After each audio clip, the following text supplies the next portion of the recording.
Hello and welcome to our viewers in Korea and around the world. I'm Moon Gun-young and this is Arirang's special live coverage of South Korea's launch into space of the first domestically produced space rocket, the KSLV-2 Nuri.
Over 11 years in the making, $1.7 billion in development program.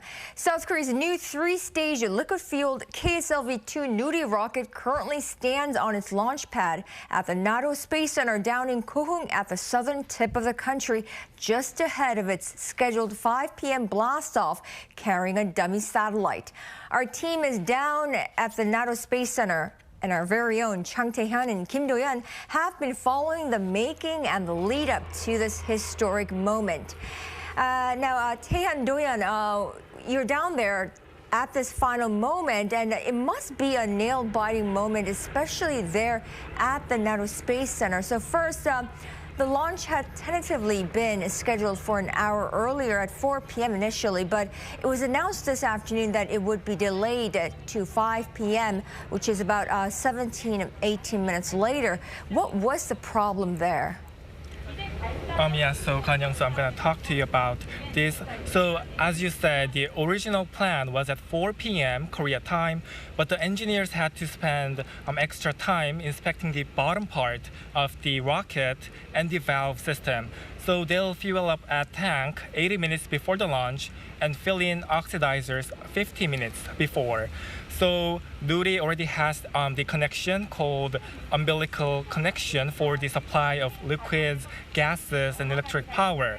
So when everything is in control, there are so many things to consider, like technical issues, weather obviously, and if everything is in control, an automatic launch operation will start 10 minutes before the launch. Right. Now, why don't you walk us through the preparation process in the last 48 hours? Obviously, you two were there since then. Of course, and Do-yeon, actually, he came in here last week, and he's here again today. It's 5 hours from Seoul City. And Do-yeon, what's the difference? Yeah, so, it's only been a week, but the weather is already very chilly. I was in short sleeves just a week ago, but now I'm all layered up. I was here this morning, and it's very, very. The weather change was extreme actually, but that wasn't an issue in terms of the launch date. So thankfully, we are at the moment waiting for the launch, but. It was also very quiet because a week ago no one was here, but it's all, bustling with the media. And it's what was really funny was that, we learned about the delay before the official announcement because we were, all mixed up with everyone, and group of firefighters actually. Firefighters. Well, they were on standby in case anything happens, and we heard through the walkie-talkie and we're like, we have to prepare for this. So here we are now, finally, an hour late, but thankfully, everything is under control, it seems like. Right, and as we're seeing on the monitor, I think those are umbilical cords, the green umbilical cords on the Nuri rocket.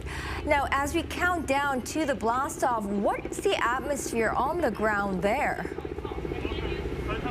So Do-yeon, actually, you went to talk to the foreign press, actually. Right. I thought there's a huge crowd of local media, but... Yeah. But how was it? You talked to them? Yeah, so there are a few foreign correspondents actually here, but we are outside, but they're at the press center.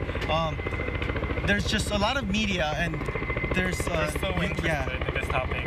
and nobody is actually allowed inside this proximity of 3 kilometers, and only media is around at the Science Center. And actually it's in the global spotlight because this is the South Korea's first homegrown rocket, which means it's 100% Korean made. And actually you can remember Nuri way back in 2013, but we can't say that it's a homegrown rocket because it was built with Russian technology. But this time again, it's made by Korean technology. Yeah, so under a lot of spotlight and just moments before the actual takeoff or the liftoff, you know, we're hearing helicopters going all around. We're not sure why, but I think it's in case of any emergencies, and we've been hearing this for a few minutes actually, for 20-30 minutes. But who developed Nuri, by the way?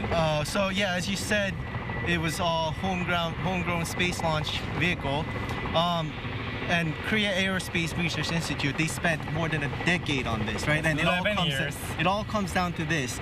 And behind it are also 300 companies that are private companies that have supplied parts and helped with the government in terms of assembly of all these parts.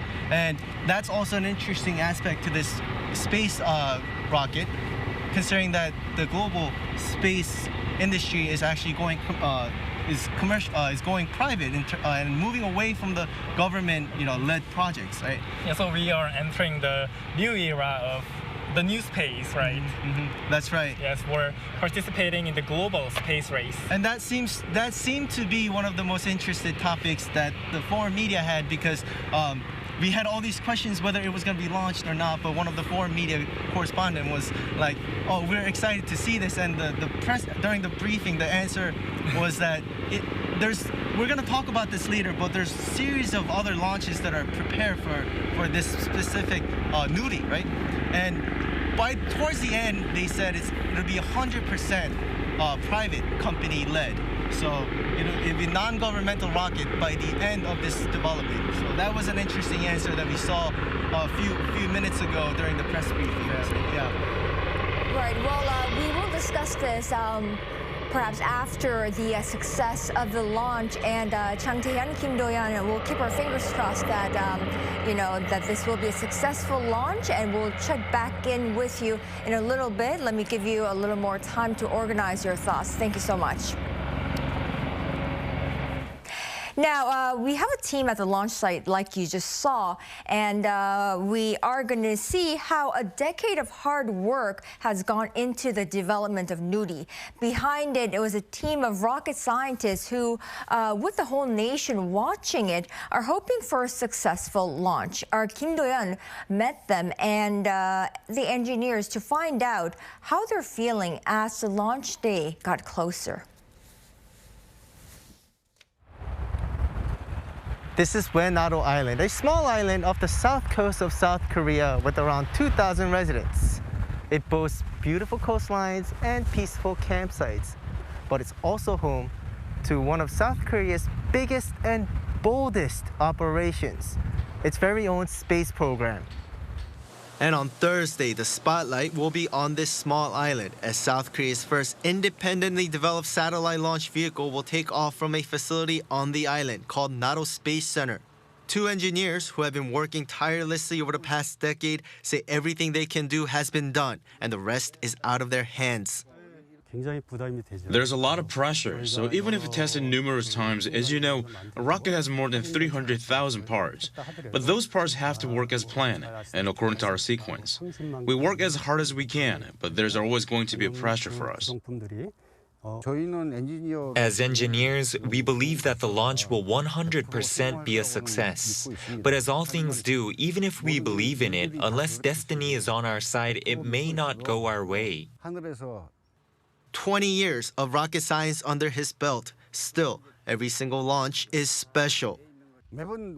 I've cried at all my launches. I don't even know why. For this one too, the time I've spent on it could flash before my eyes. I don't know, but I've never felt such pressure before, so I don't even know if I'll be able to cry this time. Whether it succeeds or not, the launch of Nuri is extremely valuable to the engineers. Even if we don't succeed this time around, we'll be gaining a lot of new technology. We can analyze the aspects we succeed at and the ones that we didn't, and improve on them to make the second one a success. This is a model of Naro, a rocket developed with Russia that had 2 failed launches before its successful launch 9 years ago. Everyone is hoping that Nuri succeeds on the first time of asking. But what's just as important is that the country dared to try. There's a great deal of pride among the local residents who, after seeing the facility being built all those years ago, are now able to see how far Korea's space development has come. Nuri launch is amazing for us because we used to rely on foreigners, but now it's South Korean technology. This will bring joy to our island. Cheers and wishes have come from all across the nation. Citizens wrote messages to hang on this tree at the National Science Center, which have since been delivered to the engineers. 우리나라가 이제 우주로 이제 한 걸음 더 나아가는 그런 계기가 될 거라고 생각합니다. 누리호 연구하셨던 박사님들 많이 고생 많으셨고요. 누리호 성공을 기원합니다. 누리호 화이팅! 김도연, 아리랑 뉴스, 고흥. Now, and as you're watching our special live coverage of South Korea's first launch of its domestically produced space rocket, the KSLV-2, I have live here joining me here in the studio to my left, Professor Yeo Jae-ik, and he's the head of the Department of Aerospace Engineering at the Seoul National University. Professor Yeo, thank you so much for joining us. I'm very happy to be here. And to my right, of course, our very own Choi Won-jong. Thanks of Arirang News. Thanks for having me. Yeah, welcome both of you gentlemen. Now, Professor Yeo, I'd like to know, as we approach the blast-off time, we are a little bit concerned about the delayed time. Is this something that we should be concerned about? Well, it would have been the best if we actually were set to go at 4 o'clock, but according to what I heard from the news, the issues are very minor, rather small technical issue, easily resolvable. So you cannot expect the whole thing to go through, but I think we should be good to go at 5 o'clock. So I have no doubt it's going to be a successful launch. Now, when we see it lift off at 5 p.m. on the dot, hopefully, what are some of the points that we should be on the lookout for to make sure that it's a successful launch? Well, I think all the viewers are already experts on this issue already. It's been taught so much on the media. Looks like we will be watching for a little over 2 minutes for the successful detachment of the first stage, the rather huge rocket. And then following that, we have about a little over 4 minutes for the second stage to go. And then the final stage will take all the way up to the 700-kilometer Earth orbit, taking us about 16 minutes or a little more. So I think until that time, looks like about 16 minutes after 5 p.m., we need to sort of pray hard.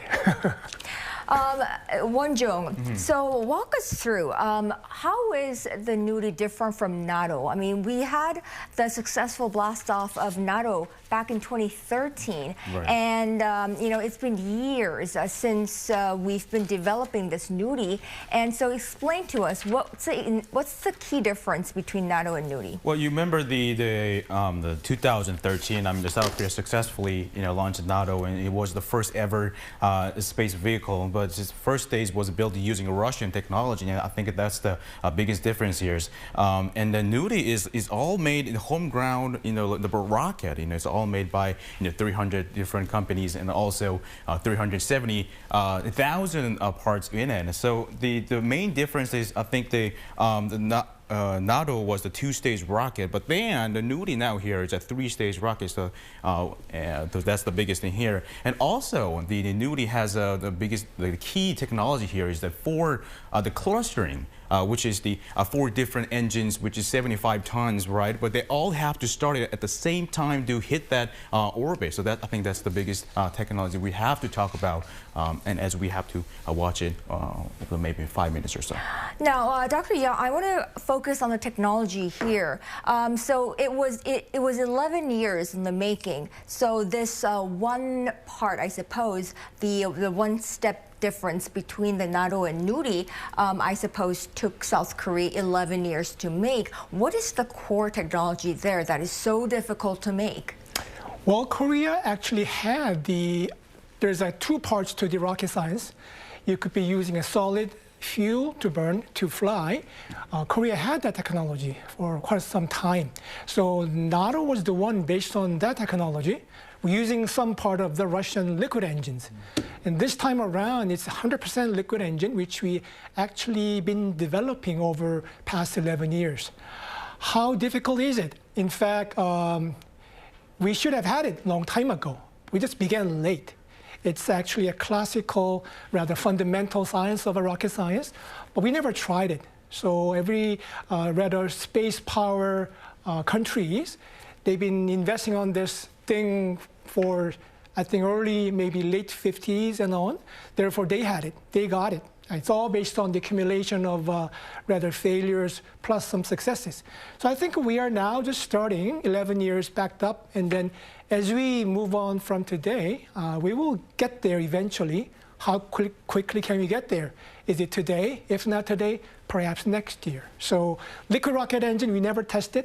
Now it is the right time to see whether we have completed actual knowledge.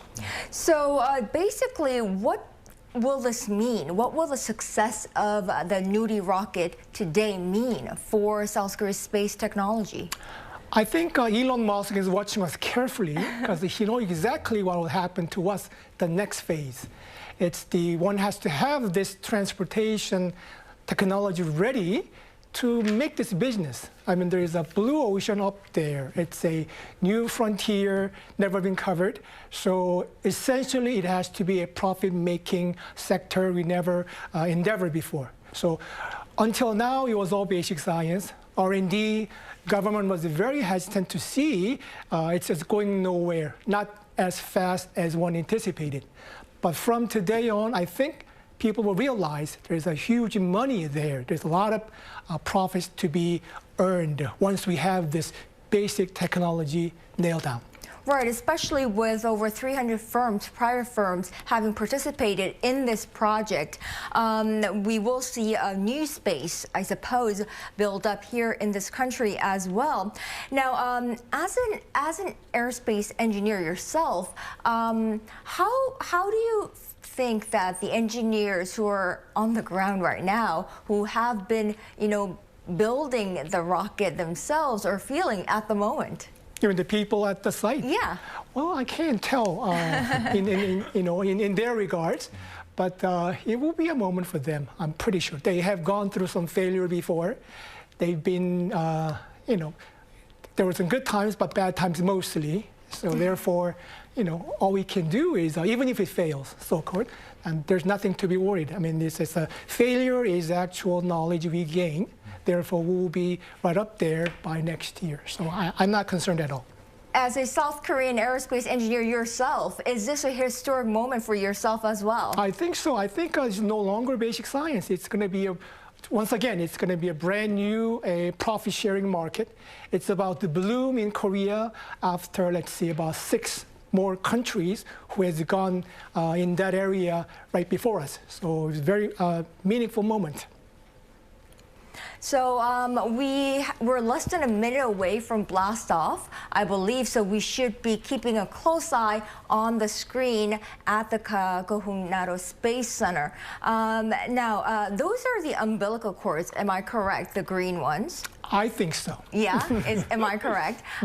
And what's the final, do we get a final alarm from the control center? What are the steps?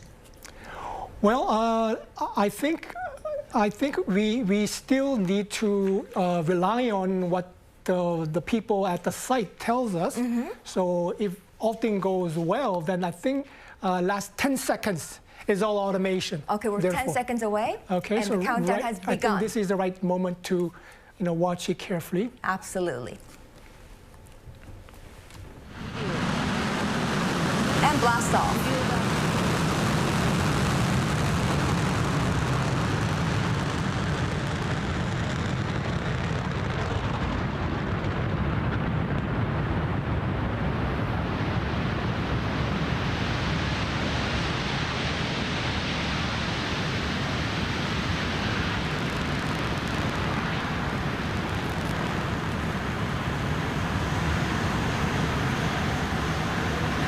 Wow, that's amazing.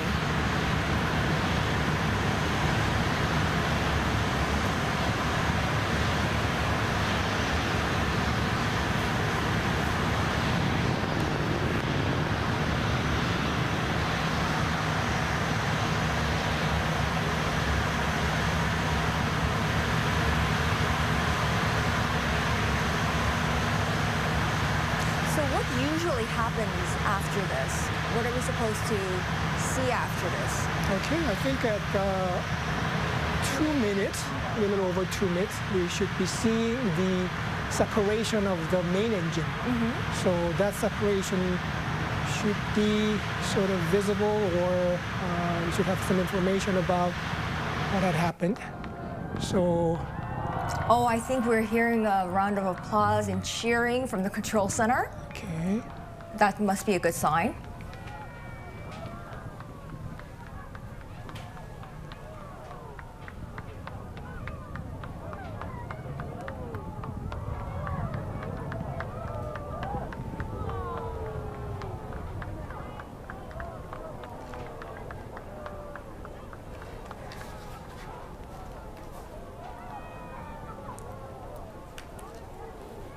So it's now been 2 minutes.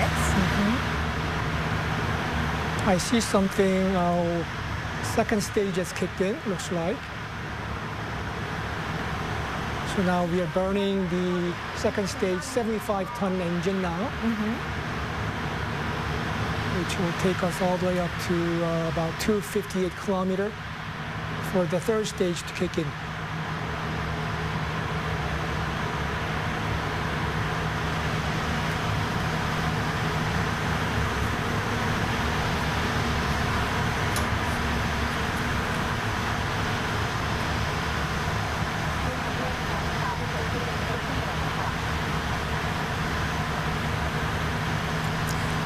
This is all going as scheduled, as planned. I think so, according to what we see. Yes.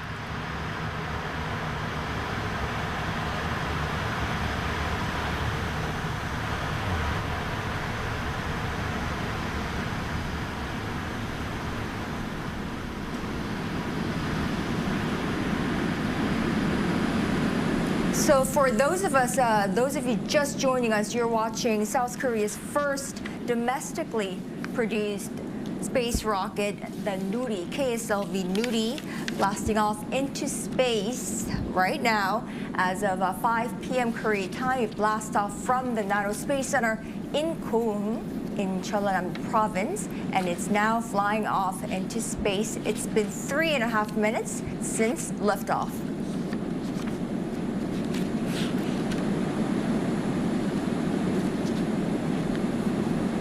And we're expecting it to reach about 700 kilometers of altitude in orbit above Earth at around 16 minutes past the hour. And that's when we'll find out the success of the rocket. And then about half an hour later, we'll get the final confirmation.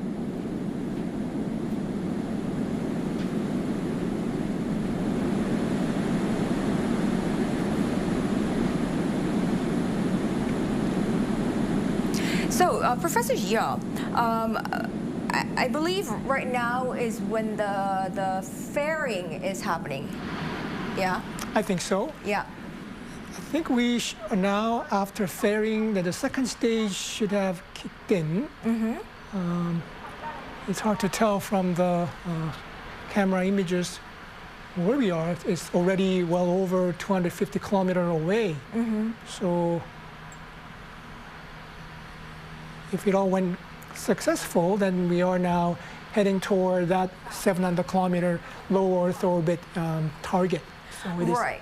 And even if, I don't want to jinx anything and knock on wood, but even if things do go wrong from here, it is very meaningful in that, you know, the fact that we have launched a South Korean-made, produced space rocket and launched successfully into space. So, you know, it's been a success so far. So that itself is a meaningful step itself. And from now on, whatever happens would be a plus for us, I suppose. Now, so it's been 12 years in the making, and if we do find this as a success, South Korea will become as the 7th country to join the space club. Am I correct? Yes. That's right. Along with which other countries? So there are Russia, the U.S., and Europe, such as France, China, Japan, and India. And of course, the Israel, Iran, and North Korea, they're also doing it, but they can only launch satellites below 300 kilograms, so that's a little bit different. So we're counting Russia, U.S., Europe, like I said, China, Japan, and India. So now the South Korea, if it gets a successful results, man, we're going to be the 7th in the world. So what does this mean for satellite-related technology? Well, why the countries want to have their own launch vehicle is to launch it cost-effective. We want to send in as many possible satellites. Why? Current GP is heavily relied on certain countries. Very limited information are obtained. Accuracies are still well below what we anticipate. So the idea is per launch cost down, and then you can send it very cheap, small satellites onto the low Earth orbit. Make it dense enough so that wherever you are in the city or any other place on Earth, including maybe this land, as we move toward the autonomous era, where cars are automated, where the personnel vehicles are basically flying by themselves, all wireless. How can it be done? 6G by itself cannot do it. You have to have the right network to do this. And how do you do it? That's why people are racing toward sending more satellites into the low Earth orbit at a low cost. So I think it's a great future to this. And are there military aspects to this? I mean, is there a military development future in this as well? Yes, of course. Basically, military, as you know, the U.S.-Korea missile guideline issue actually forbid Korea for a long time to develop the solid rocket type of vehicles. Korea had a technology without making it long range. As you may have seen, and as we are well aware, that's why the countries never share this knowledge of liquid rocket engine. Right. Therefore, Korea had most of the solid rocket technology, but liquid rocket technology never really developed up till now. So it's all a matter of countries' proprietary issue. So country must have its own thing for civilian, commercial sector, as well as advancing the military aspect as well. So very important. Absolutely. Now, so we are just confirming the stage 3 ignition step. And let me check back in with our team at the NATO Space Center in Kohung. Now, Taehyun and Doyeon joins me live from the site. Taehyun, Doyeon. So we have just seen the Nuri, KSLV-2 Nuri rocket blast off into space, and we're about 9 minutes into the blast off. So tell me about the atmosphere. What are you seeing? What are you feeling? What are you hearing? You would assume, we were just so excited. Yeah, words can't explain, but it was closer than we thought we were, because we can't see the launch pad from here due to the mountains, but we saw the rocket go up. And one interesting that I would say is that I thought I smelled some burning because of the engine. Yeah, maybe I was going, the shaking and the noise. It maybe was a little bit shaking. Yeah, it was. We had a lot of people here from the media that were just, everyone just stop for a moment, because we had to witness this moment. And actually, 16 minutes after launch, we can know the result, because that's when the dummy satellite will go into the orbit. And we'll know for sure half an hour later, which is like 30 minutes after, when the control room is able to check the data. We are waiting for another stage, which is satellite payload separation, and that will be in about 6 minutes later. And Doyeon, do you know the success rate? Yeah, so this has been said numerous times that the success rate is about 30%, right? But as you've mentioned before, it's not about the success or not. It's not a one-time thing. Yeah, it's because there's multiple series of launches like this that are scheduled starting with next May. So, and it's still in development. So, hopefully we'll know in just 20 minutes when they officially announce to the media and the public whether it succeeded in terms of its goals for this first launch. 5 minutes left, and I have to mention this. So regardless of the result, we have to support, encourage the engineers and scientists who have worked so hard to develop this huge space vehicle, because we are starting from scratch. We had no information, we had no technology before, and now we are developing the whole thing. So we really have to encourage them. So for now, we are still waiting, and we'll have more for you when we get the information from the center. Well, guys, so I remember back in 2013 when we successfully launched the NATO KSLV-1, I remember our reporters there telling me that they felt the earth shake. Did you guys feel that? Yes, we did. A little bit. Yeah, earth shake. Maybe we are a little farther away, or I don't know, but the earth shake was there definitely, but it wasn't like an earthquake. It was more visual than the feeling, to be honest, because we saw something that just goes straight up in a I think something psychological. Yeah, maybe, but the sound, and it was something that we've never experienced before, clearly. But yeah, the earth did definitely shake, and but more of the sound, I would say, was overwhelming the scenes here, and everyone was just silent. And they're just praying. And you thought you saw everything on TV, but it's really not. It's really different up here. Yeah. Obviously, everyone is very excited over there. Thank you, guys. I'll check back in with you in a little bit. Thank you.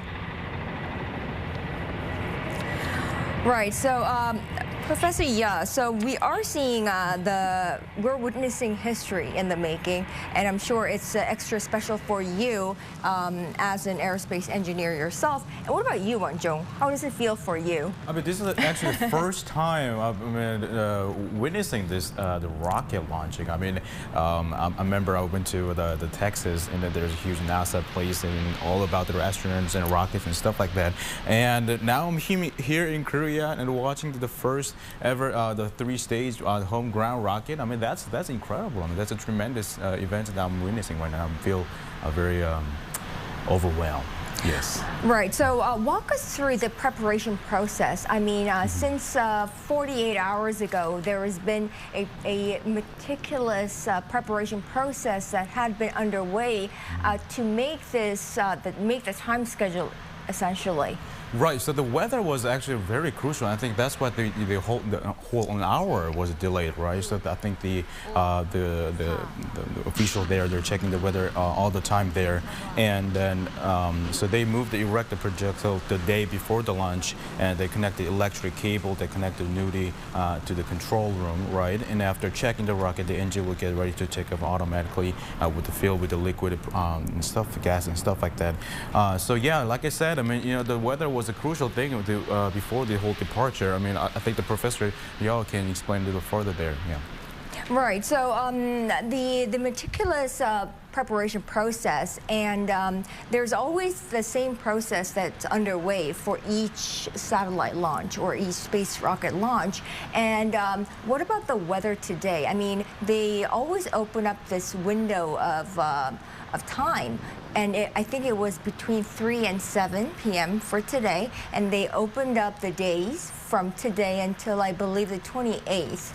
And why was today selected as the day? How do scientists select the day? Well, they never told me, but I learned it from a lot of media information. So by now, everyone is an expert. Looks like they chose the right day. I mean, of course, the weather is one issue. But also, as you know, there's so many orbiting items, garbages, satellites. Okay? All these are things to be avoided. So I'm sure people down there have been figuring out when is the right time to send our trajectory so that nothing get hit. Therefore, we can get there 700 anticipated altitude right on time. So I think those are the several issues they have gone through. Right.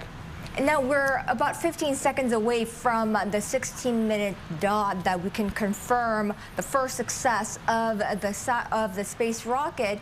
And 16 minutes and 7 seconds into the blastoff, we were expected to figure out the first success of this Nuri rocket. And why is that the case? Well, you also are aware that we are sending dummy satellite, so it's not going to send back any signals. So it looks like the data, the trajectory is information where the launch vehicle is traveling is being sent to the, I believe, 2 locations, one in Jeju and the other Republic of Palau. So it will take some time to process those informations. Where it actually went? Did it actually gone to insert that dummy satellite into the orbit?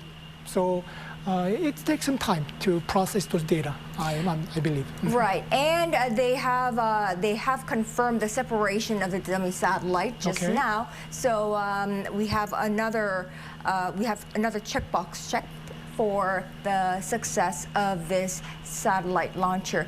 This seems to be going very smoothly as opposed to, I don't know if you remember the NATO KSLV-1, it was a success after, on the 3rd try. We failed twice and it was on the 3rd try. What is the difference this time? How is it going so smoothly? Well, this is what I want to always emphasize. I think we've gone through this failure before. A lot of, this is actually a lot of cost there to actually fail. So that's all accumulated knowledge that we seem very valuable. So with that first, second, third time around, now we are pretty much ready. And all my colleagues working down there, I'm very much aware. They actually dedicated their times. They actually spent all the times to make sure so combustion engine works properly. And that actually went into the actual practice, and then we are seeing that as we speak. Looks like nothing has gone bad. Looks all good. Yeah, thus far. We're looking all good. Now, I just want to check with my team that whether it's time for us to go back to Kohung or whether we can go for another story. Kohung it is, I see. Okay, so I'm going to go check back in with my team down at the NATO Space Center in Kohung. So, guys, our Chang Tae-hyun and our Kim Do-yeon, I'm going to call them back in. Yep. So, Tae-hyun, Do-yeon, we have checked another box, the separation of the dummy satellite at the 16:07 mark after the hour. That has been checked as being successful. So that's another good sign, is it not? Right, that's right. Yeah, so this is going according to plan and things have definitely settled down here. I think we're all just waiting for an actual confirmation of success as a whole operation. And before we go on any further, Tae-hyun and I just wanted to explain what has been put into this project now that we are waiting for the final success and unnatural. So as we are still waiting for the official announcement, I'd like to talk about the amount of money spent on Nuri. So more than $1.7 billion was spent on Nuri starting from 2010 to 2021. And actually countries that are actively investing in space, they spend 0.2% of the GDP, while South Korea spends 0.04%. So the fund is not that much, but we are still catching up. So, you know, we are still participating in the global space race. And more than $440 million was spent for NATO, but for Nuri it's 1.7, I said, so that's roughly four times the amount. And Do-yeon, do you remember why NATO, the one that succeeded in 2013, failed previously? Yeah, so there were there's 2 failed launches for NATO, and starting in 2009. Now we sort of want to touch upon this because we've seen all the steps actually that we planned for happened. So for NATO, right, there was a problem during the fairing separation. That's the first trial. The first trial. Right, and then the second one, about roughly a little less than a year later, it failed to enter the orbit because it had exploded before, and third trial came actually like 3 years later, and more than 3 years actually, and that was a success. And that's right. If you recall correctly, like the Russian government had, the time was running out for Korean government to make this a success because we were working with Russia. We had a contract, right? Right. At 5 p.m. we had the space launch vehicle Nuri that has blasted off, and our technicians and engineers are analyzing the related data right now. And going forward, we believe that it will take about 30 more minutes until we analyze these data, and as soon as we are done, we're going to provide another session of this briefing to provide you more updates. Thank you very much. 데이터 분석을 마치는 대로 So, as we complete the analyzation, we will be bringing you updates. Thank you very much. Okay, so that was the Ministry of Science and ICT. We were expecting the results or a confirmation of success from the officials from the Ministry of Science and ICT, but yes, that was unexpected, but they said that they would need another half an hour to analyze data. We had been expecting a confirmation of some sort from the official of the Ministry of Science and ICT at this time, but they said that they would need another half an hour to analyze the data. Let's find out what's going on the ground there with our Chang Tae-hyun and Kim Do-yeon at the NATO Space Center. So Tae-hyun, Do-yeon, this was a little unexpected. We were expecting a briefing by the government by now, but now they have delayed that by half an hour. What's going on? So we're still waiting on the details, and in 30 minutes the expected results will come. But yes. So what have you learned so far? Well, we are also waiting for the official announcement from the Science Ministry because there are some steps and they have to check multiple procedures to make sure that everything is in the right place and the rocket itself is going up successfully. So we have about 30 more minutes, so we just have to wait for the official announcement. And I do want to mention that there is a difference between ICBM and space vehicle. So when I say ICBM, it's the Intercontinental Ballistic Missile, and many parts are similar, but the main difference is that ICBM is focusing on entering the atmosphere, while the space vehicle is about entering the orbit. So as you remember, Nuri should enter above 7 kilometers Earth, and that's about it. Do you have any more questions, Daniel? Yeah. Yeah, all right. So we'll check back in with you guys down at the NATO Space Center in Kohung in a little bit.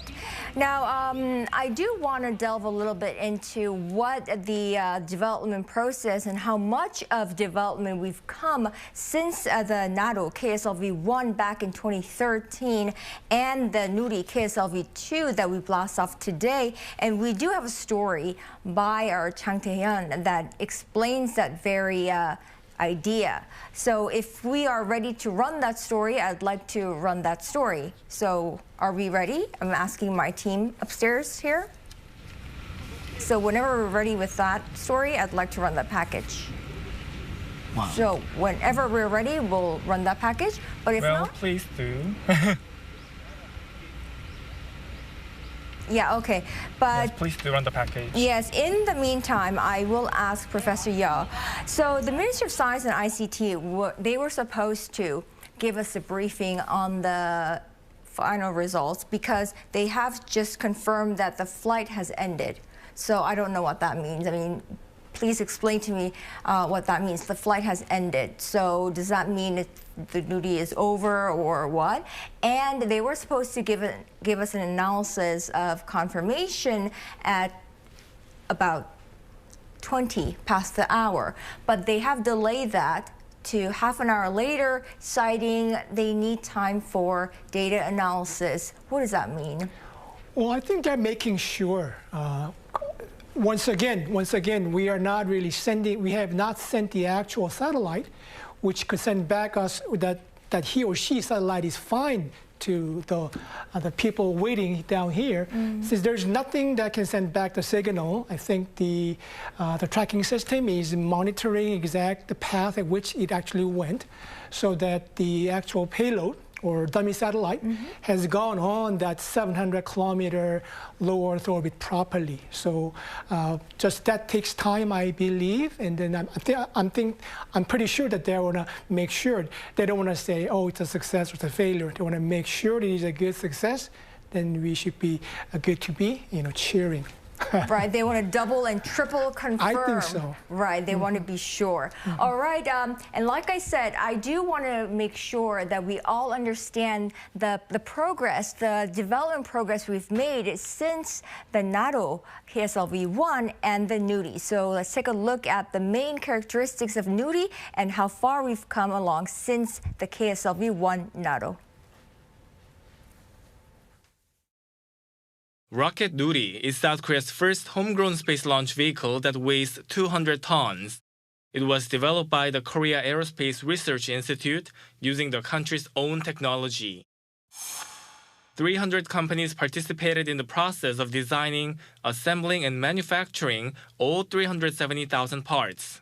The rocket will enable South Korea to send its own satellites into space. Projectile refers to a system that serves as transportation to move objects like satellites into the Earth's orbit. So we need some means of transportation to send them into space. If we have our own technology, we can now launch our own satellites as we please. The space vehicle is carrying a 1.5-ton Mach payload that's to be launched into a low orbit of 600 to 800 kilometers. South Korea has spent $1.65 billion on the project during 11 years of development. In 2013, South Korea successfully launched NATO, its first ever space vehicle, but its first stage was built using Russian technology. The launch of NATO was successful, but it was carrying a small satellite weighing around 100 kilograms. For Nuri, the satellite is going to be 1.5 tons. Also, NATO was a 2-stage rocket while Nuri is 3-stage. The first stage uses 4 75-ton liquid engines, and in stage 2, one 75-ton liquid engine. Then in stage 3, there is a 7-ton liquid engine. Stage 1 of Nuri has a thrust of 300 tons, meaning it requires a lot of power. We can either use one big engine or combine several small engines to create the same effect. We've never done this before. We will use 4 75-ton engines together. The launch is just the beginning of the country's space journey, so regardless of the result, it will be a historical moment for South Korea. Jang Tae-hyun, Arirang News. So that is how much progress we've made since the KSLV-1 and now KSLV-2. Now, Professor Ya, I'd like to ask you, so, why do countries build national launch systems? The reason I mentioned to you earlier was essentially there is another brand new, profit-making space out there. As we realize more and more, it's going to be, the Earth is too small, too condensed. I mean, it's already packed with too much information, too many people, etc. People are looking for new futures. People are looking for opportunities. And some of the futurists, some of the visionaries, such like Elon Musk, is showing that. And he's showing that pretty well. He shows us it is possible to sort of, through his Starlink program, he's already dominating some of the high-speed networking environment for the people. and for the, I'm sure for the business as well. So my take on our effort, I don't know if this is the right question back to you, answer back to you, if not, but the success of today's, as we will see that in a few more minutes, it's rather not achieving the technology by itself. I think there's more gain through more than 300 small company, large company, all got together into building it. The government should sort of let go of this work so that more of the commercial people gain the knowledge so that it's not going to stay as a basic rocket science.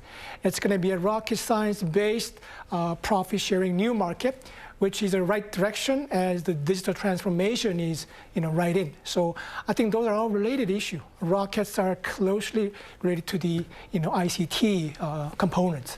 Right. Now, so this is just the first step in South Korea's venture into the space, if you will. Right now, how does the KSLV-2 stand in comparison to other systems around the world? Well, I think they made sure, as all the Koreans like to do, they always do a quantum jump, as all of us know. So according to specifications that were released, I compare with some other well-known, well-launched, those that can have a 99% success rate. I think the specification-wise, it's as good, even better. So this success would mean that all the superpower of a space are really monitoring us carefully and then making sure that to realize that Korea is really a strong contender in this business. Won-jung, did you have some questions for Professor Yeo? Yeah, I think so. I mean, this is definitely giving some private companies to have this confidence to sort of develop this, the whole civilian space travel. Excuse me. And I mean, we saw in the U.S. SpaceX and all these different kind of private firms, making to the space. I mean, how soon? I mean, are we talking here? If we can develop that path, how soon can we see it in Korea? Well, we don't want to rush it because we don't even have an actual bicycle to get there. So today is like building a good bicycle to get there. Once that's done, I think there's a few agendas to be followed, such as crewed mission, so that if the reliability of this rocket is well over 90%, 99%, hopefully 100%, then we can actually put something living thing onto it. So how quickly can we start to do a space tourism or etc.? It's going to be a while, but I wouldn't know. We will have to monitor and work together with them to carefully look at the progress. Right. I mean, we started in 1990. In 30 years, we're sending a homegrown rocket. I mean, that's an amazing thing, right? It is. It is. But I wonder why 1.5 tons? I mean, I've spoken to some commercial satellite carriers, and they said that they couldn't commercialize this right away because they have global rivals that have 4.5 tons up there, and so this is just 1.5 tons. So it couldn't be competitive out in the market right away. Well, according to, again, there's so many information available. Looks like a 1.5 ton was selected there because there's an actual league for us to be 7th in the world for launching a sort of mid to heavy payload. I think that is beginning around 1 ton. So there are actually a country ahead of us who were successful in sending payload to the low Earth orbit at a lighter weights. Therefore, I think it's their terminology. 1.5 is the weight one needs to prove yourself that you can actually send it there. So I think that's the reason. Right. So I do think that they are still tracking the trajectory of the space rocket, and they have just said that they have checked another checkpoint up there, and that seems to be another success. But they will announce the final success confirmation at around 5:50 p.m., which is in about 15 minutes, and that will be by the Ministry of Science and ICT. Now, so I'd like to know, how do you project the future of the global space industry to be? I mean, is there going to be, we're only the 7th here. Are we going to be seeing a huge race into the space from here on forth? Well, I have a pretty strong confidence on cutting-edge technologies in Korea. As you know, we are like one of the leaders of cell phones, leaders of semiconductors. We are the leaders of many, many high-tech areas. Those are all going to be combined together with rocket science. There's a great future. I mean, back to Elon Musk. I'm not really a fan of him too much, a little bit, but he has that vision, and he's shown us that vision. Therefore, I think we have still a great future. Once it's done today, we have a great future from today. Right, so, one likes of SpaceX, Blue Origin, and I believe when I spoke to the Ministry of Science and ICT of this country, she said that I will be able to travel to space by about 2030. So I'm looking at in about 9 years. So maybe so. Yeah, maybe you too, Wonjong, yeah, right? I think so. I'd love to go. I mean, Absolutely. And we have another story on this topic and on the 6G technology and the satellites that and to, of course, South Korea's mission to land on the moon, which is another separate project that it is working on, and the future that this launch of Nuri actually opens for South Korea's space development. And if we have that story ready, I would like to run that story as well. And whenever that's ready, I would like to introduce you that story. KSLV-2, or its nickname Nuri, is helping South Korea achieve its ambition of participating in the global space race. And the development of space technology will allow Korea to have autonomy in sending various types of objects into orbit and with a more flexible schedule. Nuri is also part of the country's plan to build a 6G communication network.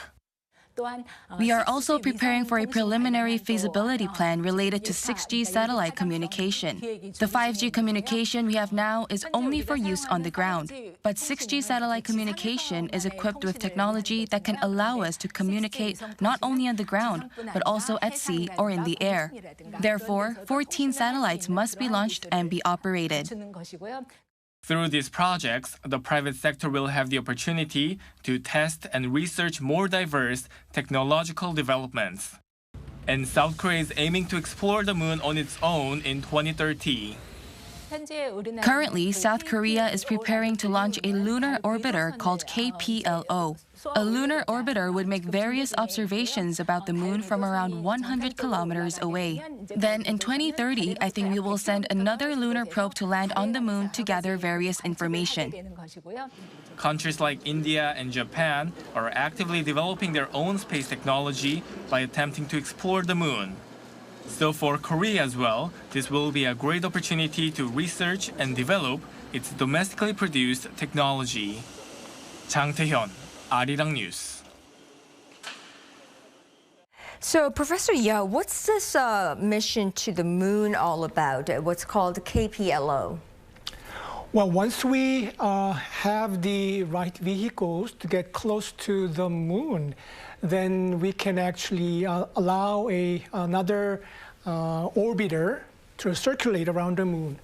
Why? Many reasons: detection, expedition, and learning about what to do. And then while we circulate the orbit of the lunar orbit, and at the right moment we decide to land on the moon, right? Therefore, some countries have sent their crewed missions to the moon, where we plan to do as a next phase project, I believe.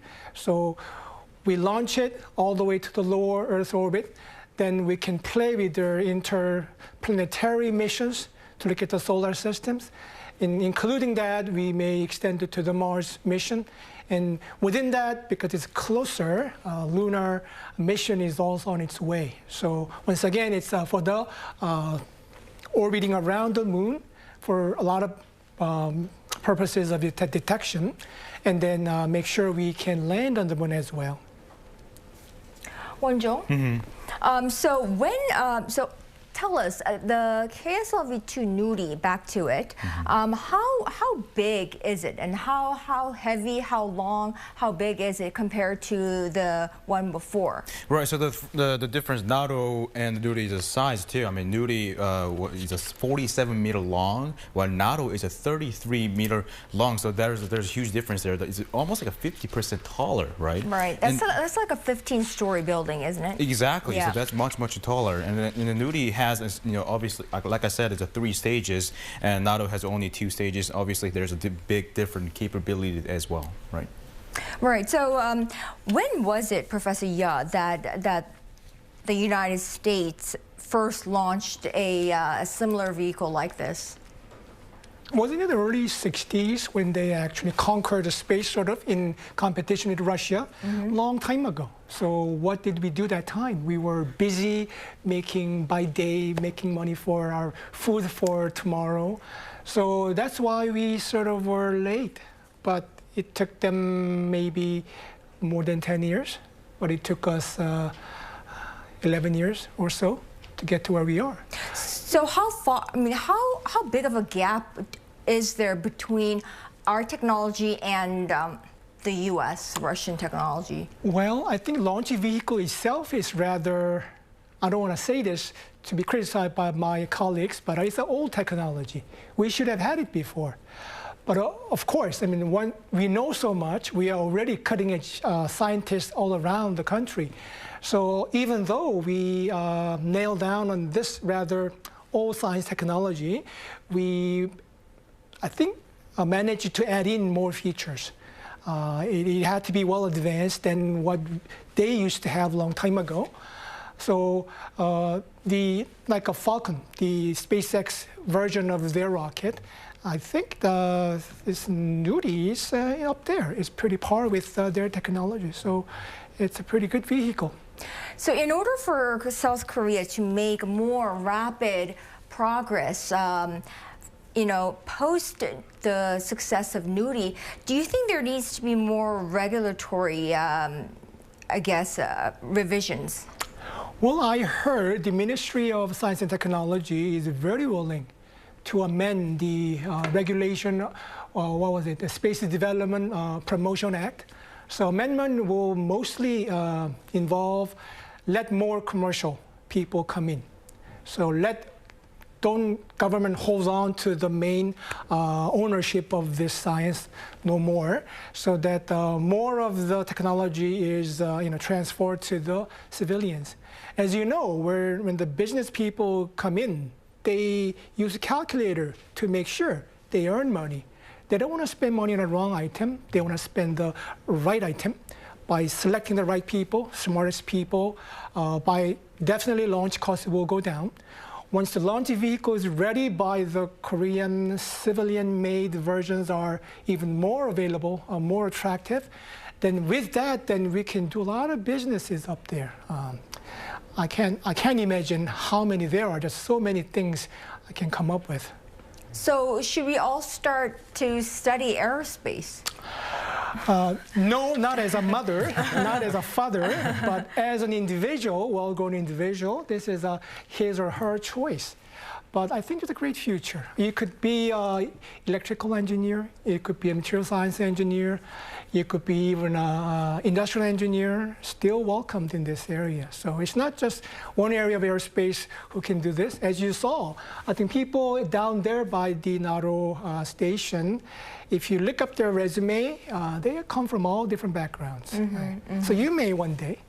Well, join us. I don't know about that. All right, so what we're getting right now is that they have confirmed for us that Nuri has completed its flight, and fairing, the separation of fairing has been confirmed as well. And we're still waiting for the government or the Science and ICT Ministry as well as the KARI to confirm, and KAI to confirm the success of the KSLV-2, the Nuri, today. Now, for those of you just joining us, you're watching Arirang's live coverage of South Korea's first independently, domestically produced space rocket, KSLV-2, Nuri, and let's get a recap of the historic moment of that very launch 45 minutes ago at 5 p.m.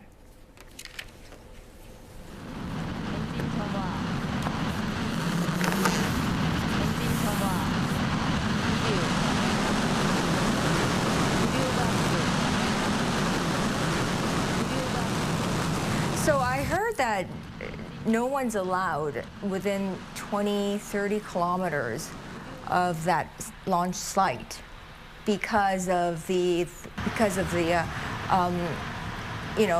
safety reasons, obviously. How much of fissure is there? I mean, do you know what it feels like to be around? I can imagine. I know how hot that vehicle is. It's a pretty decent monster, generating a lot of thrust. In our terminology, it's the force necessary to lift that 200-ton vehicle.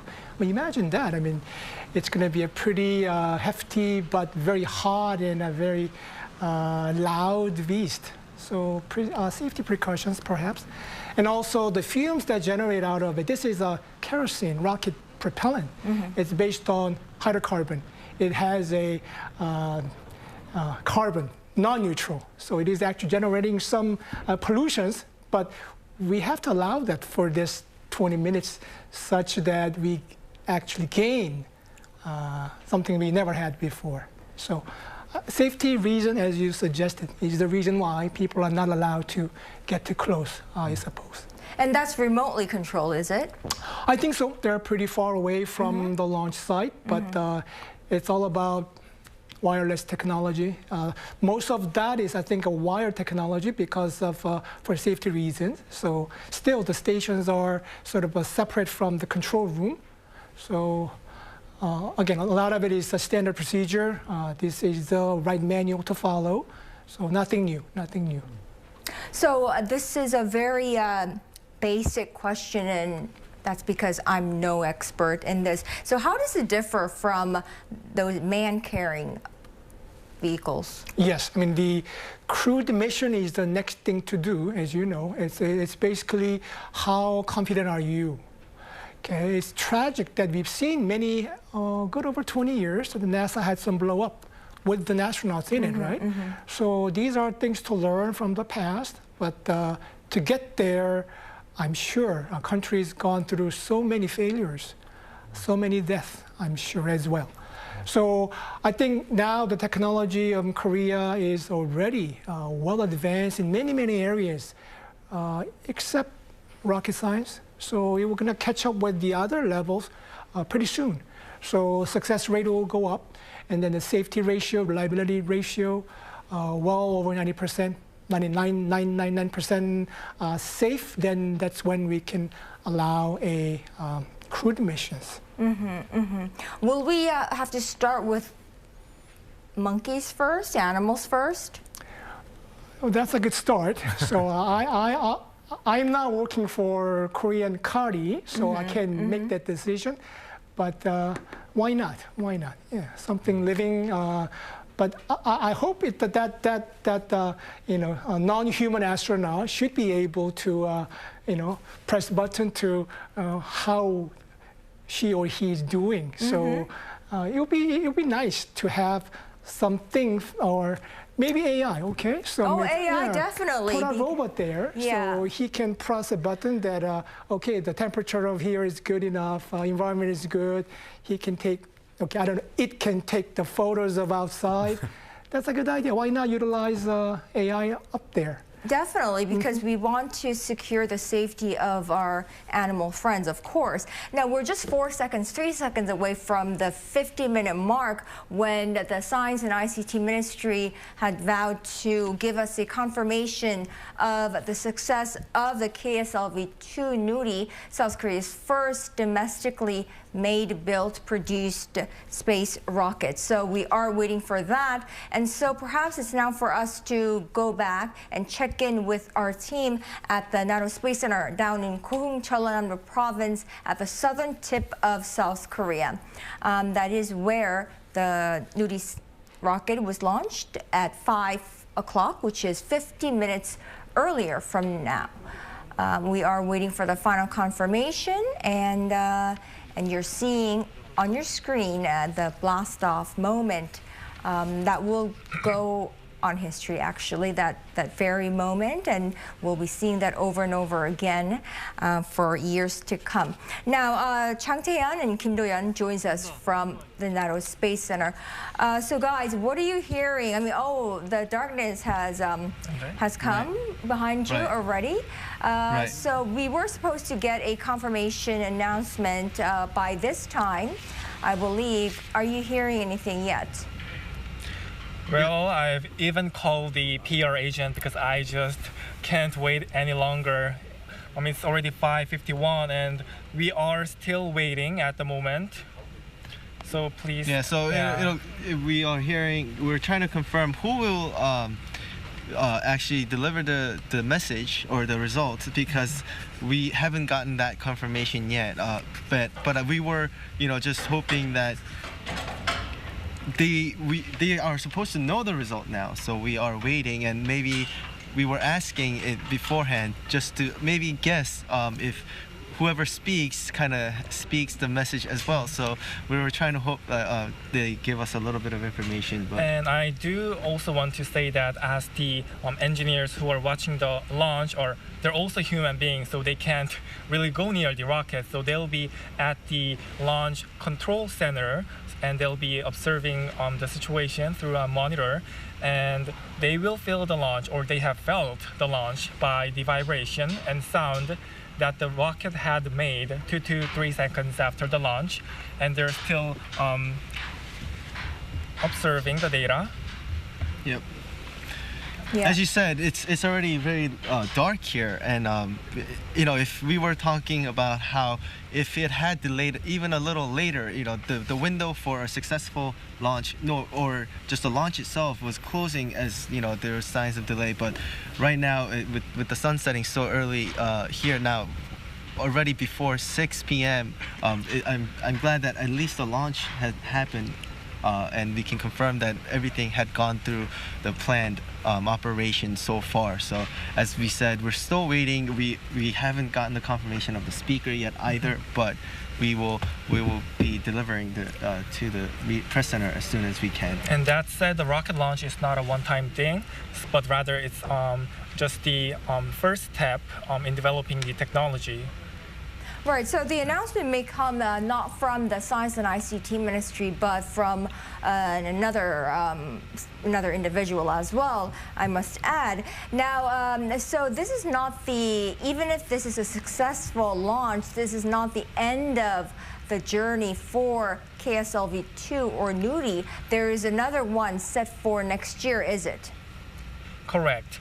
Another launch is scheduled in May next year. That is the second version of Nuri. The country's launching it regardless of the success or failure of the first launch. That's the Nuri that launched today. So in total, 4 more launches are scheduled. So that's 4. The earliest one is in May 2022, followed by 2024, 2026, and 2027.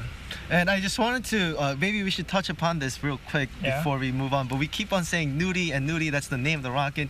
But what does Nuri mean in English?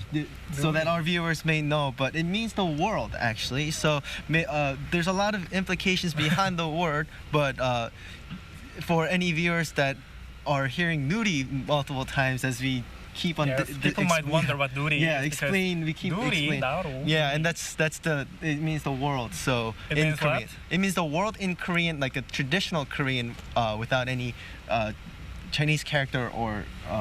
Foreign language. Yeah. Right, it's actual pure Korean word, Nuri. Do you know how the name was selected?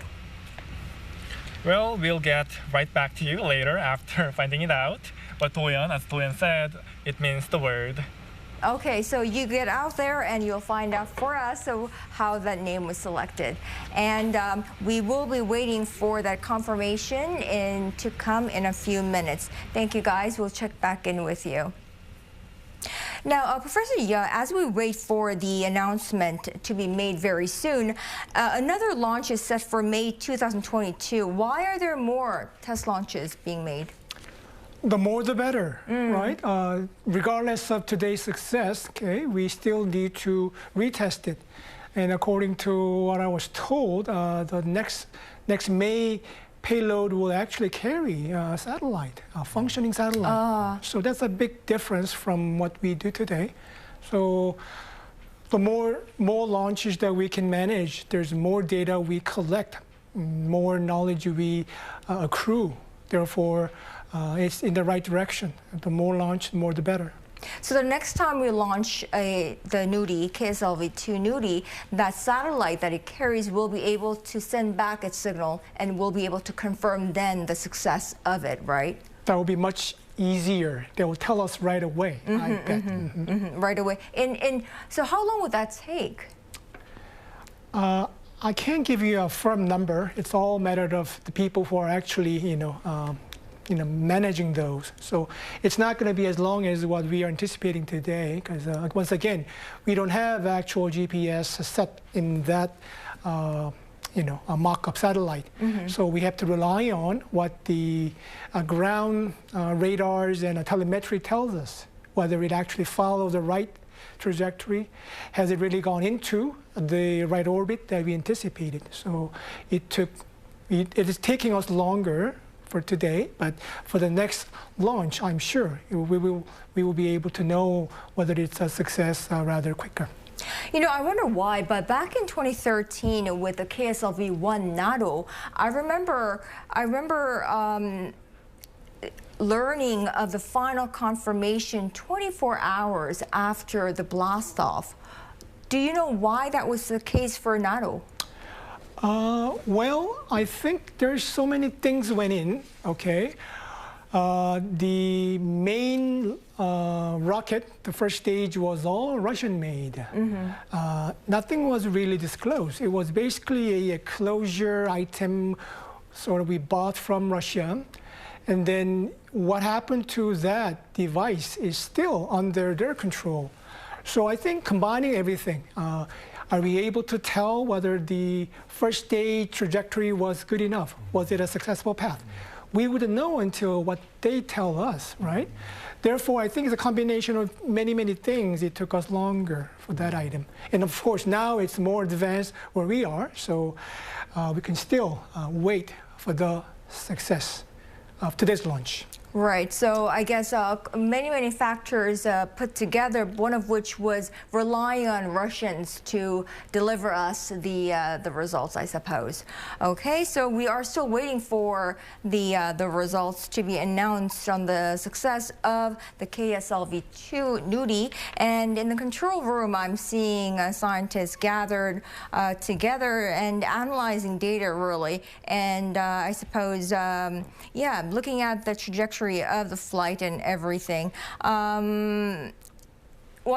Yes. So what are your thoughts about all these, everything that's happened for today? The flight of Nuri, the KSLV-2, and the journey of Nuri? I think the professor, she already explained pretty much everything, but I think it's not a matter of a failure or success. I think it's better, but we made a first step to the homegrown rocket. I think that matters so much to us. It gives us a sort of an extra layer of confidence, right?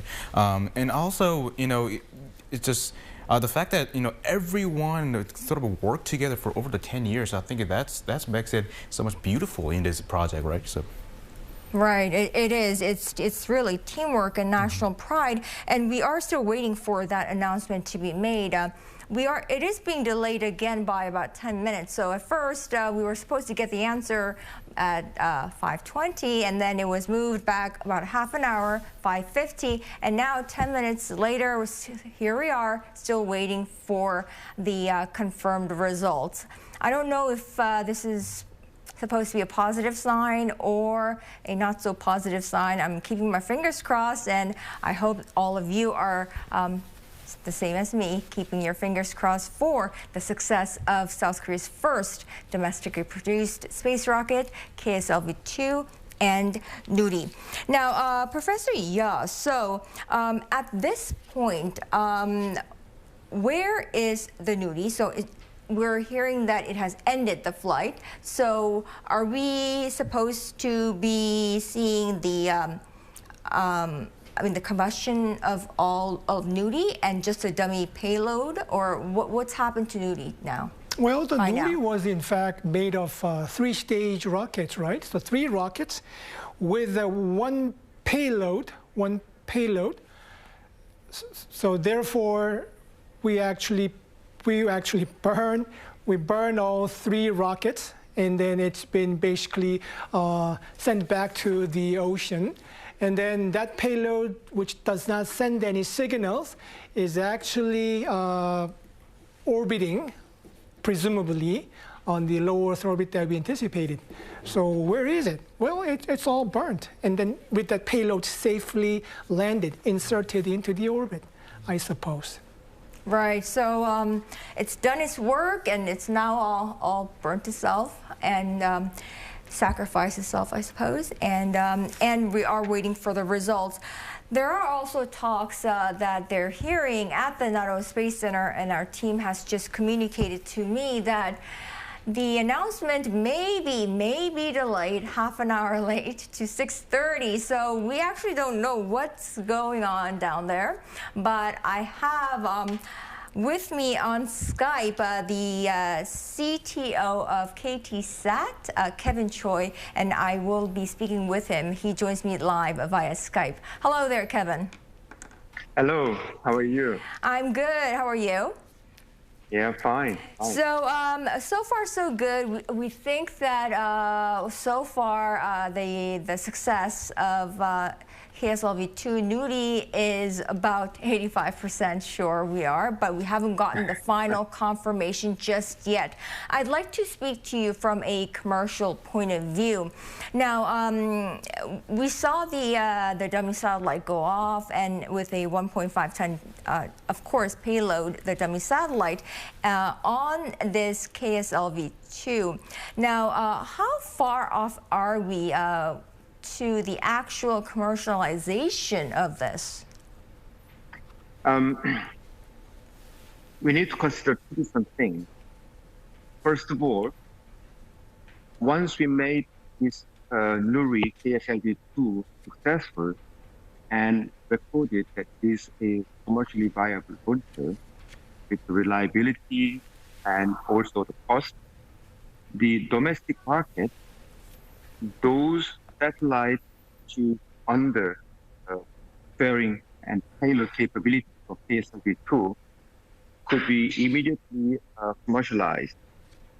But as you have mentioned already, the current launcher can only carry up to 1.5 ton of the payload into the lower orbit, while some other satellites, like geostationary satellites that KTSat is operating, the KoreaSat series, we are talking about roughly 4-5 tons of the big telecommunication satellite, which we need to probably wait another upgraded version of KSLV-2 to be able to launch with those satellites. So, so far, South Korea has been importing satellites. And do you think that South Korea would need to continue to import satellites for some time? And for how long do you think that will go on for? This is a separate story indeed. the launcher itself is the carrying rocket, and the satellite is the payload going in. KTSAT has been important for procuring, in a more precise term, procuring the satellites from the external companies outside of Korea. On the other hand, we already have satellite manufacturing capabilities for those observation satellites. We can mention the SatTrack initiative, who can build a satellite and already export the satellites to foreign countries. What it could be is that, do we need those satellites in a more in volume, so that we can find the commercial viability and the benefit manufacturing inside Korea? If that's the case, then obviously the private companies in Korea will invest. Otherwise, in this global market, we'll always look for the best offer from the the international market, where we can find best solution for everyone. Well, so what does the success of this the Nuri or the KSLV-2 mean for your industry? First of all, I'd like to congratulate the effort made by Kari and everyone who participated in this project. For me, the very important message is that Korea has a milestone of achieving independent space, which also means that Korea can perform full space exploration without domestic market. We should be always relying on foreign technology and space. We can compare the phase in the several hundred years.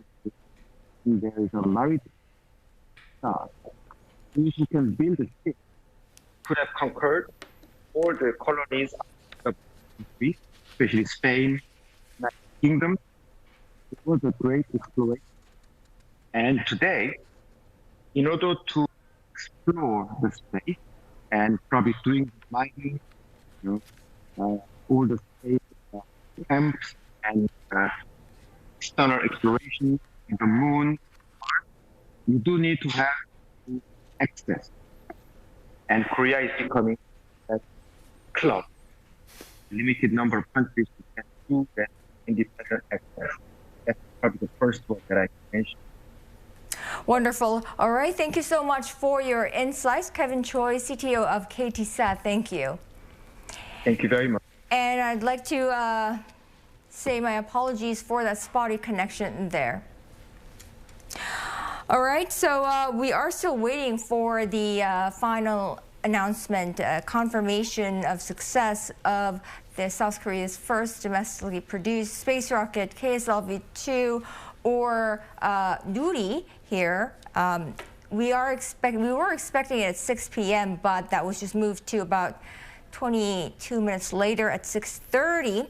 And we just want to go over in the lead up to the Nuri rocket launch. A decade of hard work has been put into the making of, into the development of Nuri, 12 years in fact, and $1.7 billion. Behind him was a team of rocket scientists who, with the whole nation, was watching on and hoping for a successful launch. Right now, they're down there waiting and nail-biting moments for the final results to come out. And our Kim Do-yeon, before he went down to Kohung, met with some of the engineers to find out how they were feeling prior to today. This is Wenado Island, a small island off the south coast of South Korea with around 2,000 residents. It boasts beautiful coastlines and peaceful campsites, but it's also home to one of South Korea's biggest and boldest operations, its very own space program.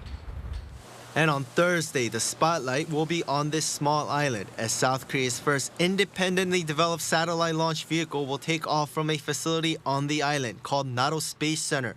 Two engineers who have been working tirelessly over the past decade say everything they can do has been done and the rest is out of their hands. There's a lot of pressure, so even if it tested numerous times, as you know, a rocket has more than 300,000 parts. But those parts have to work as planned and according to our sequence. We work as hard as we can, but there's always going to be a pressure for us. As engineers, we believe that the launch will 100% be a success. But as all things do, even if we believe in it, unless destiny is on our side, it may not go our way. 20 years of rocket science under his belt. Still, every single launch is special. I've cried at all my launches. I don't even know why. For this one too, the time I've spent on it could flash before my eyes.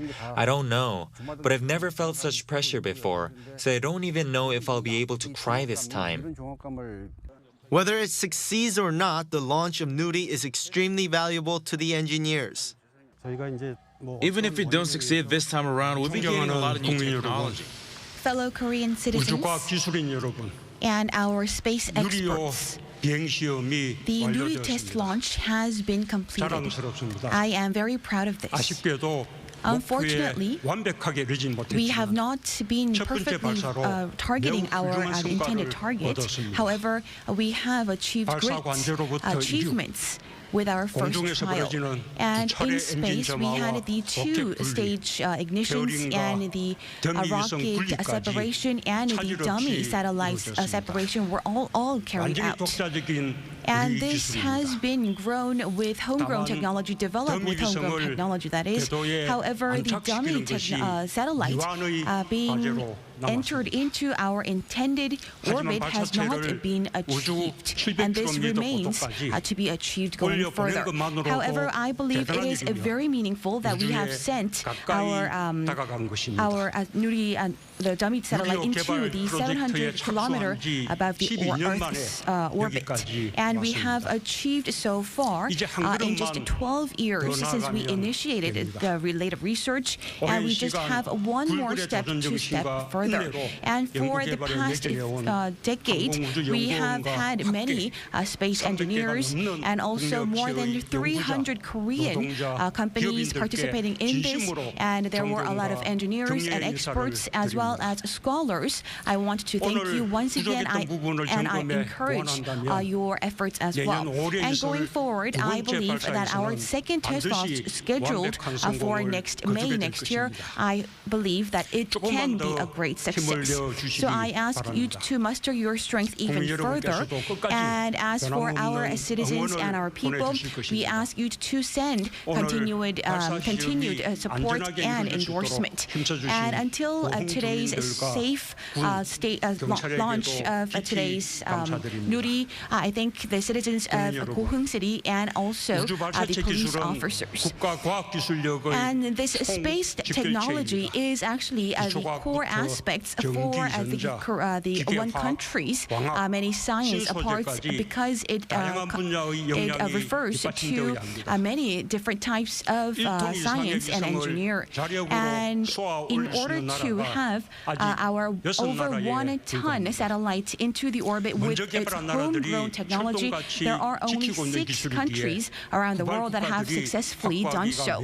And it is very difficult for latecomers to achieve this as well. However, South Korea has achieved this. We have had no help from other countries. Rather, we were able to develop this highly sophisticated launch vehicle with our own technology.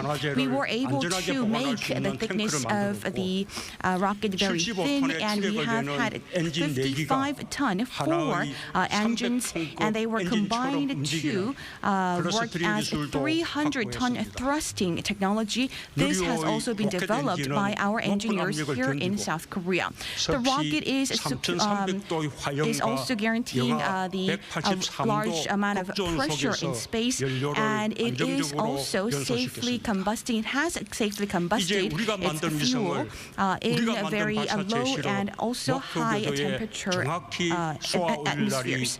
And we have only a few steps ahead until the country reaches our goal of launching our very own vehicle, our very own satellite, that is. And from a very long time ago, human beings have been dreaming to also reach into space. And also, this has been a foundation for further development of our technology. And the space race, the global space race that started in 1950s, has also been transforming itself, and it has been also igniting the further transformation of our technology development.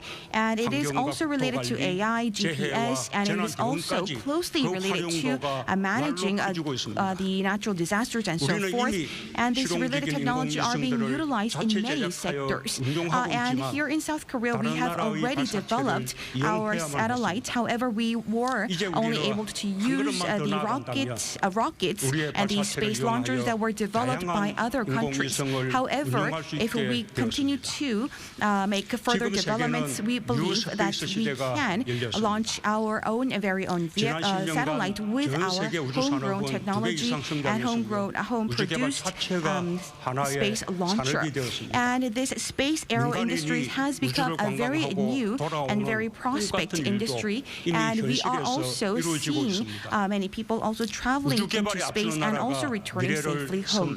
And these countries who also are in the, become the first runners of these related technology can also be dominating this related industry. And I believe that South Korea is also close to achieving that goal. If our Nuri rocket is successful going forward, we can also take a big step forward and usher in a new era. And I will make sure that we continue to have a long-term investment to make this possible. First, we will going to enhance the level of technology and the capability of our homegrown space vehicle. And until 2025, we have 5 more trials of the Nuri launch to be launched. And in May, we will be having a payload of an actual satellite onto the Nuri vehicle, and we will once again review the related technology again. And going forward, we will have the second, the small satellites, and third, we will also have the medium-sized satellites. And going forward, we will also equip more satellites that will be developed here at home onto the Nuri vehicle. And going forward, we believe that more than 100 satellites will be launched in just the public sector going forward. And all of them have been made here by our Korean engineers. And we will make sure that they are also flown into space with our very own space vehicle. And going forward, we will going to usher in a new era of space industry by investing about 3 trillion Korean won. And we will make sure that we provide more accurate information of the GPS. And we believe that this will be a very important milestone in transforming into the 4th revolution. And second, we will make sure that we have a civil transfer of the space technology. And with the ending of the US and ROK missile guidance, we have the authority to freely and liberally develop our own missiles.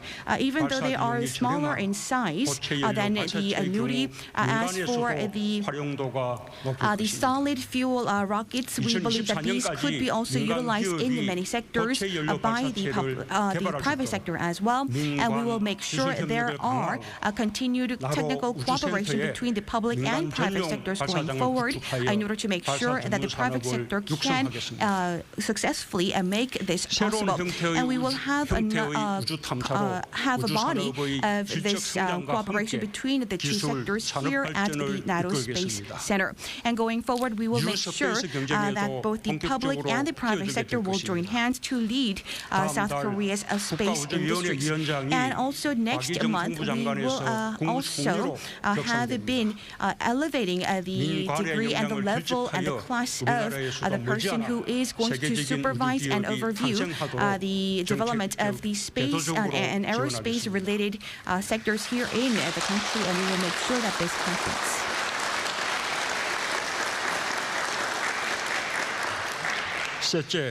And third, as for space travelers, and also we will make sure that this industry is going to also progress going further, and we will make sure that we plan ourselves to achieve the landing on the moon. And next year we will be launching our lunar orbiter, and also we will be participating proactively in the projects that are initiated by the NASA. And in 2023, we will make sure we have the installment of our magnifier into these space satellites as well. And going forward, we will also have in schedule more orbiters that will be launched so that we can provide a solid ground platform for further development in this industry.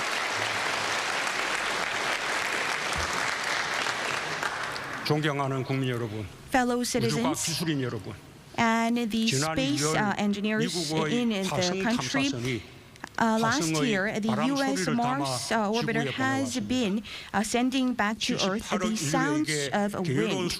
And to more than 780 billion people here on Earth, we have had new sounds from Mars, and this can be truly achieved by South Koreans. It was very hard and difficult, and it took a long time. However, this is something that we can achieve going forward. And going forward, we will be standing side by side with the superpowers of the space industry. I want to congratulate you once again on the successful launch of Nuri, and together with Nuri, let us take new steps forward. Thank you very much.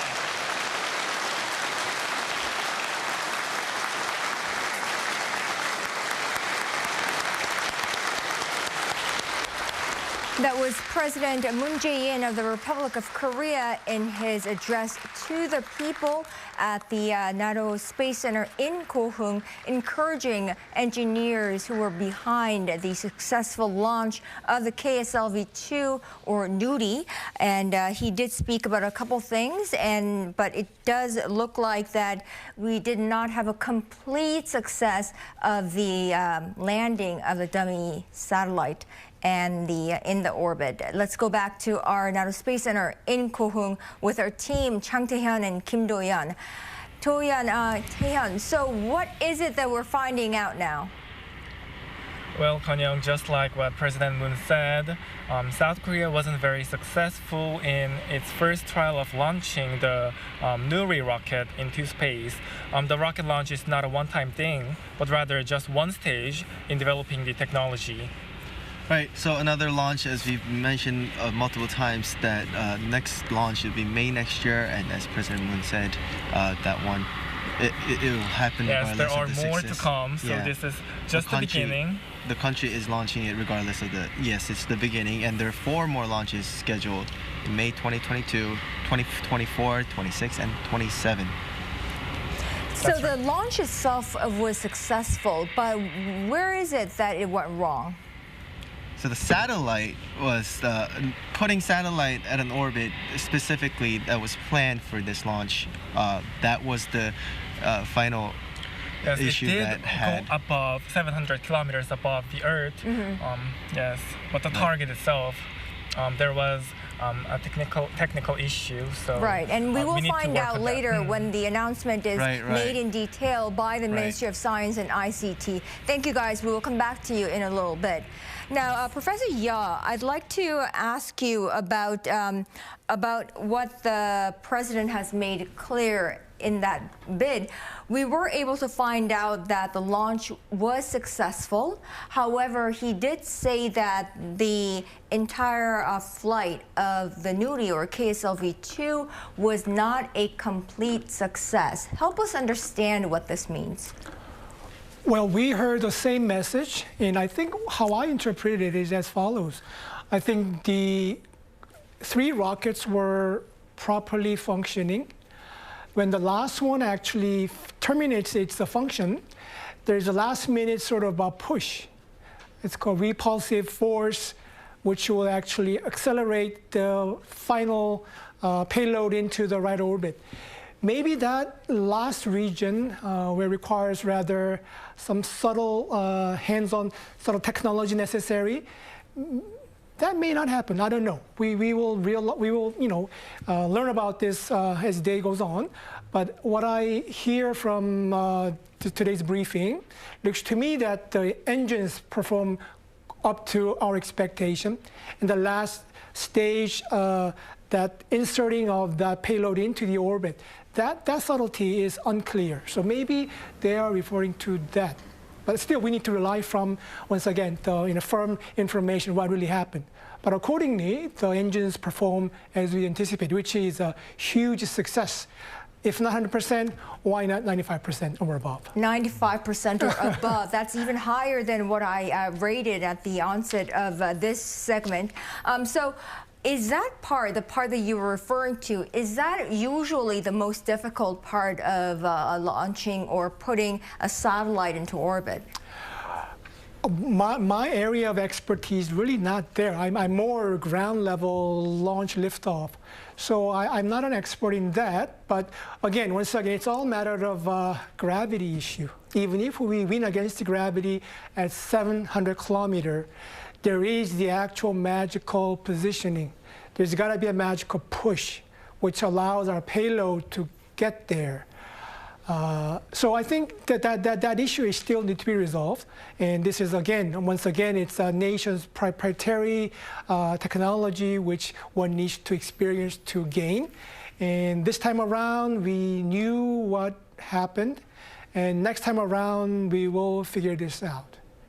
Rather minor, I think. Right. The president did say that next time around on this KSLV-2, when it launches, which is May next year, we believe, they will put a satellite that is in the making right now, in development right now by South Korea. They will put a satellite, an actual satellite on it, and let the KSLV-2 blast off. How much of a progress is that from a dummy payload? Well, payloads, in terms of satellites, Korea is actually making one of the advanced satellites, by the way. So putting one of their satellites onto it is not an issue. Okay, once again, this time around, this time today, we'll sort of learned about what not to do, okay? How to really, what to perform after the third stage engine is complete. So that extra mile we need to cover is done. Then basically replace the dummy payload with a functioning satellite. So I think the assignments are not that major. I think it's something that's doable, and it's pretty, possible pretty soon. At the even before leading up to this launch, there had been sayings that this launch would. The first launch is only, the rate of the first success is only about 30%. So 1 in every 3 launches are successful, right? So how much of I don't know, like if you rate this globally, how would the global space realm rate this launch? Well, if this is our very first liquid rocket engine, all homemade, then I think they'll have to give a good thumbs up. Yeah? Definitely. It did not show any kind of an explosion or malfunctioning of engines, which was something evident. We didn't see that. So apparently the engines did its job. The perhaps last-minute insertion into the right orbit, maybe that subtlety which we really haven't thought about, or which we have the technology, but maybe it didn't function today. I don't know. We have to, again, rely on the actual facts. But I think we did pretty well. The president, as well as scientists and engineers, prior to the launch, had emphasized the 4-engine clustering. Why is that important? What is that? Well, one could make a single, very huge, 300 tons of powerhouse. Accordingly, the burning within this large scale is very unstable. So there is even more risk of actually launching a 300-ton large vehicle. Instead, we looked into a single 75-ton, rather smaller version, and then putting that together to make a 300. So clustering was that packaging issue, but how do we assure that every 4 put together will function as we anticipated? So it took us a long time to figure that out, and that's why we have a great success for at least the first stage launch. First stage rocket was performing as we hoped. All right, at this time, I'd like to take a small break by introducing you what this successful launch, at least, the launch of the Nuri KSLV-2 means for the new chapter in the space technology realm for South Korea. And that is not the story that we have up next, but the next story that we have up. And I'd like to introduce Nuri, and if we have that ready, and if my team has that ready, yes, we will have that ready for you, the 6G satellite and the communication systems that may be all available for us if all goes well in the next launch for Nuri and forthcoming. KSLV-2, or its nickname Nuri, is helping South Korea achieve its ambition of participating in the global space race. And the development of space technology will allow Korea to have autonomy in sending various types of objects into orbit and with a more flexible schedule. Nuri is also part of the country's plan to build a 6G communication network. We are also preparing for a preliminary feasibility plan related to 6G satellite communication. The 5G communication we have now is only for use on the ground, but 6G satellite communication is equipped with technology that can allow us to communicate not only on the ground, but also at sea or in the air. Therefore, 14 satellites must be launched and be operated. Through these projects, the private sector will have the opportunity to test and research more diverse technological developments. And South Korea is aiming to explore the moon on its own in 2030. Currently, South Korea is preparing to launch a lunar orbiter called KPLO. A lunar orbiter would make various observations about the moon from around 100 kilometers away. Then in 2030, I think we will send another lunar probe to land on the moon to gather various information. Countries like India and Japan are actively developing their own space technology by attempting to explore the moon. So for Korea as well, this will be a great opportunity to research and develop its domestically produced technology. Chang Tae-hyun, Arirang News.